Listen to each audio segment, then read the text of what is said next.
Сегодня программа ДВН уже второй раз за историю своего существования находится в кабинете Комитета государственной безопасности, теперь Министерства безопасности Республики Саха. Я думаю, всем нашим телезрителям интересна будет наша сегодняшняя беседа, потому что, судя по тому, сколько было много откликов по первой нашей передаче, которая прошла чуть больше 1,5 года назад, интерес к этой теме не ослабевает. Сергей Николаевич, на сегодняшний день у вас сменилась вывеска, так будем говорить, в пределах нашей республики, России, и вот вы тоже называетесь уже Министерством безопасности. Со сменой вывески что-то в вашей работе изменилось или как-то меняется? Ну, говорить о каких-то кардинальных изменениях я бы не хотел, наверное, так. Что принципиально важно стало в нашей работе, то, что практически мы сейчас начинаем работать по закону и в рамках создаваемого правового государства. Но если вы знаете, Комитет государственной безопасности работал по положению, которое было утверждено ЦК КПСС. Сейчас приняты первые основополагающие законы о безопасности. Это в целом концепция безопасности России. Закон об оперативно-розыскной деятельности и закон о федеральных органах государственной безопасности. Комитет государственной безопасности нес на себе, на своих плечах определенный какой-то политический, что ли, багаж. Сейчас я об этом бы не сказал. То есть мы сейчас являемся органом исполнительной власти государства и частью его структуры исполнительной и выполняем только функции государственных, так сказать, органов. Все-таки в ведении органов государственной безопасности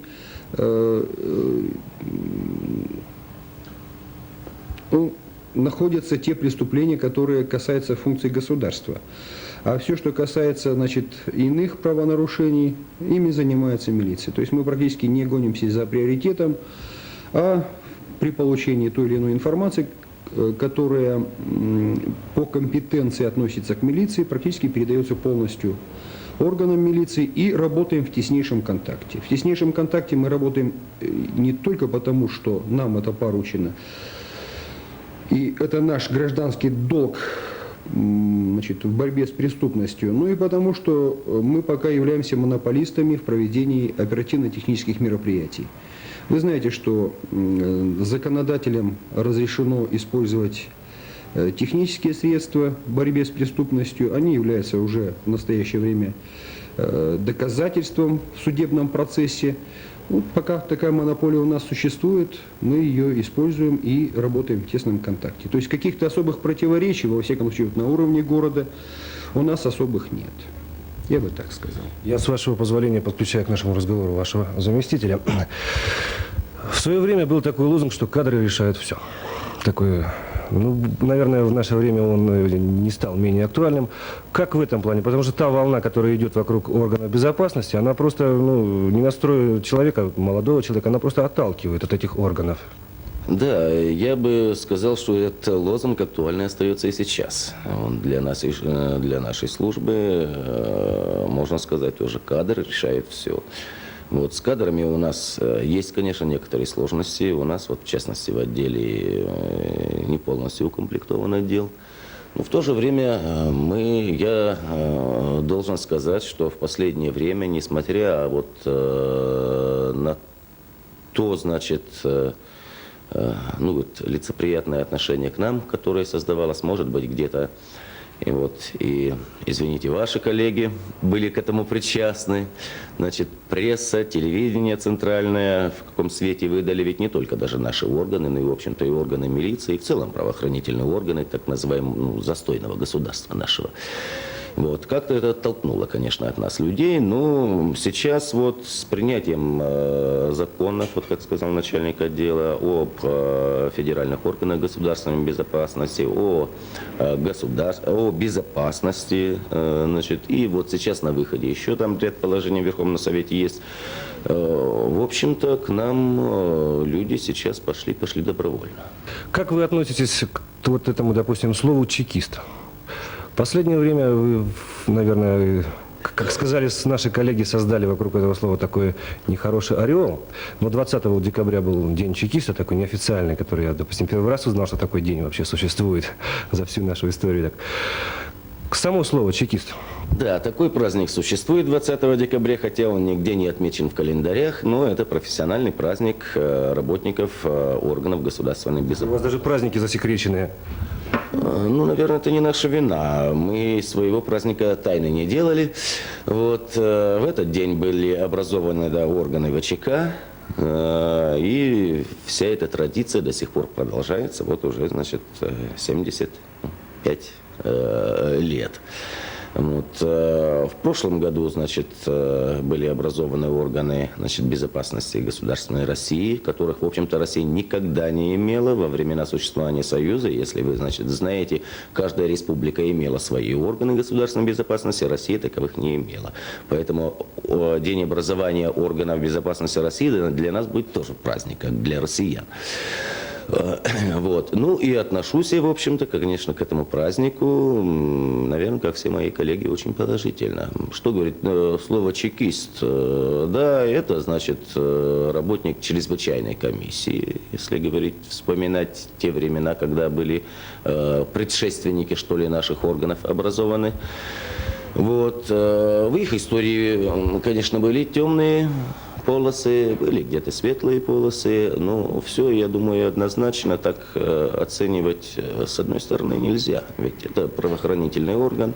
В свое время, да, он был создан как чрезвычайный орган, но он дал в свое время очень много для стабилизации становления и государства советского после революции. Вот. А дополняя Александра Ивановича, я хотел бы сказать, что мы не должны быть Иванами, не помнящими родства. И мы касались в нашей с вами прошлой беседе этой темы по поводу отношения к памятникам, к названиям улиц и так далее.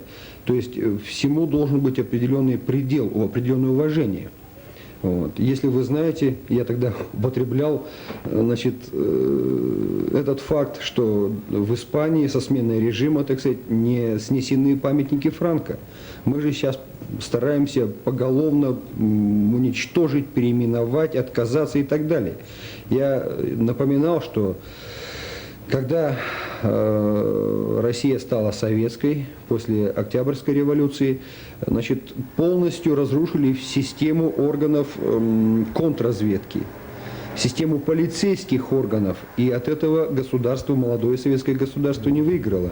Только разумная преемственность, продолжение тех традиций, а традиции, в общем-то, наработаны неплохие, так, преемственность кадровая, значит, должна существовать в любом, и в органах государственной безопасности, в правоохранительных органах, и в органах власти, конечно.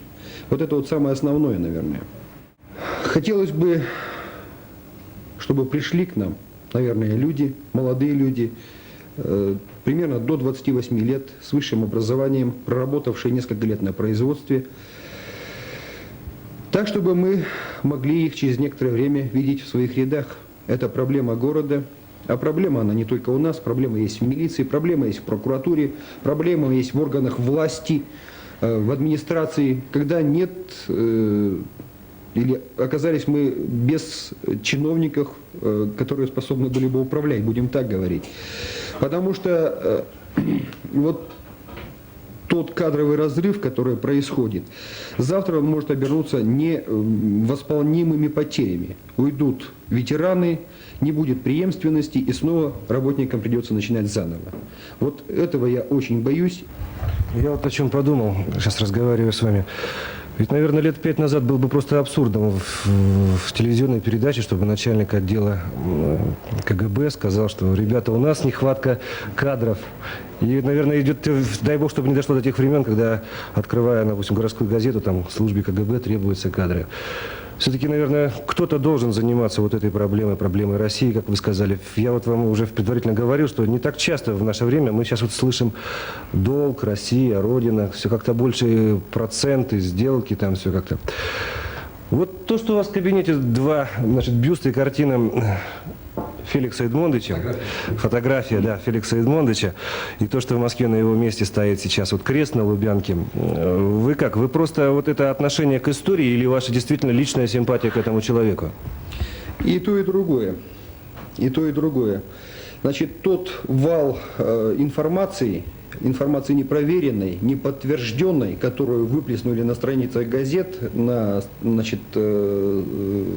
телепередачах, люди, я бы сказал, с сомнительным, может быть, прошлым и настоящим, которые сделали все, чтобы дискредитировать, систему органов безопасности, да и правоохранительных органов тоже.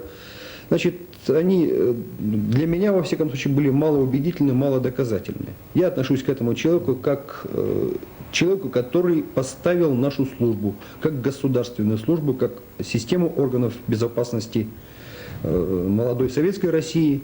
И для меня он остается авторитетом и сейчас. Не вдаваясь в подробности, вы можете сказать, допустим, хватает вам в нашем городе работы? Работы хватает, и я единственное боюсь, что как бы не было перепада, то есть мы можем не успевать за теми процессами, которые происходят. И если произойдет этот отрыв, он дальше будет увеличиваться. Основные принципиальные направления нашей работы, они остались. Есть корректировки, я сказал, политического плана, но в остальном мы занимаемся практически тем же. Скажите, пожалуйста, по политическому такому составу, у вас работают разные люди, все они по-своему как-то относятся к тем событиям, которые происходят сейчас в России. В ваших рядах существуют люди всех политических направлений или что-то единый какой-то механизм, допустим, построенный только на коммунистах, только на демократах, только там на дембросах? Нет, и еще раз я хотел бы сделать отсылку к закону о том, что всякая политическая деятельность в органах государственной безопасности запрещена. То есть мы не занимаемся никакой политической деятельностью, ни в целом отдел, ни каждый сотрудник в отдельности. Закончил службу, ушел на пенсию, Бога ради, высказывая свои политические взгляды, занимайся политической деятельностью. Мы должны исполнять функции государства. Просто такой вопрос. В Нюрнберге шпионы-то есть, нету? Хотелось, чтобы их не было. Это не основная функция наших органов. Это просто некоторое было восприятие среди населения, что если органы даже старой КГБ, это только служба, которая занимается где-то поиском и ловлей шпионов. Нет, ведь оно и раньше так не было, и сейчас. Тем более, если посмотреть закон, можно увидеть, что это не основная, даже не главная функция. Конечно, в Нюрнберге хотелось бы не было, их, наверное, нет все же. Но работы, как Сергей Николаевич сказал, органам предостаточно.